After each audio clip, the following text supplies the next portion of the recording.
अस्सलामुअलैकुम, वेलकम करता हूँ मज़र फूड सीक्रेट में। उम्मीद करता हूँ कि आप सब खैरियत से होंगे। आज हम बनाएंगे बीफ कढ़ाई। ईद आने वाली है तो इससे पहले मैंने एक नए अंदाज के साथ आपके साथ एक बीफ कढ़ाई की रेसिपी शेयर की है। इसको आपने स्टेप बाय स्टेप देखना है, बनाना बहुत ही आसान है, कोई मुश्किल काम नहीं है इसमें। चैनल पर न्यू है तो हमारे चैनल को सब्सक्राइब करें, वीडियो को लाइक कर दें और चलते हैं अपनी रेसिपी की तरफ। बिस्मिल्लाहिर्रहमानिर्रहीम। प्रेशर कुकर ले लिया है। अब हम इसके अंदर 1 किलो बीफ डालेंगे और उसके बाद 2 अदद प्याज डालेंगे। सब्ज़ कुटी हुई मिर्च है, ये जाएगी। अदरक लहसुन का पेस्ट है, ये जाएगा। चम्मच नमक का जाएगा। 1 चम्मच मिर्च का जाएगा।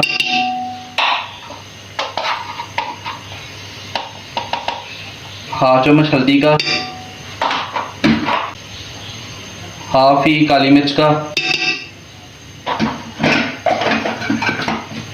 2 गिलास पानी के डालेंगे।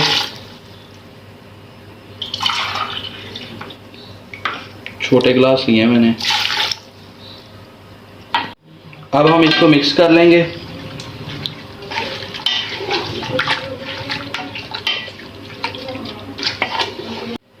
अब हम इसके अंदर टमाटर लगाएंगे इस तरह, क्योंकि टमाटरों का छिलका बाद में रिमूव करना है हमने।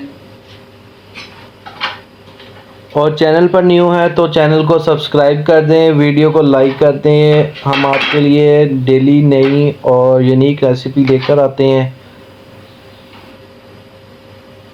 अब हम इसको 15 मिनट का वेट लगा देंगे और 15 मिनट के बाद मिलते हैं। 15 मिनट हो गए हैं, वेट मैंने उतार दिया है। अब इसको खोल कर देखते हैं। अब हम छिलकों को रिमूव कर लेंगे।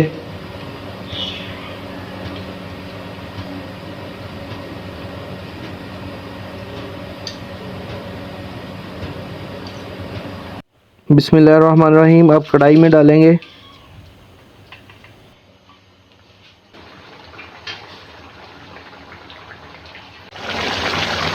अब हम इसके अंदर ऑयल डाल देंगे।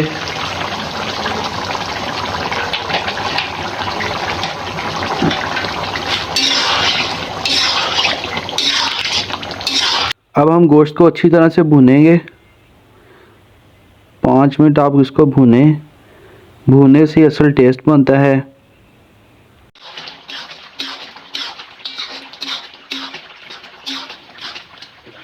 माशाल्लाह से कढ़ाई बिल्कुल तैयार है। अब हम इसके ऊपर धनिया डालेंगे। अब हम धनिया डालेंगे। बिस्मिल्लाहिर्रहमानिर्रहीम। बीफ कढ़ाई हमारी तैयार हो गई है। उम्मीद करता हूँ कि आपको ये मेरी रेसिपी अच्छी लगी होगी। मेरे चैनल को सब्सक्राइब करें, वीडियो को लाइक करें, दुआओं में याद रखिएगा। अल्लाह हाफ़िज़।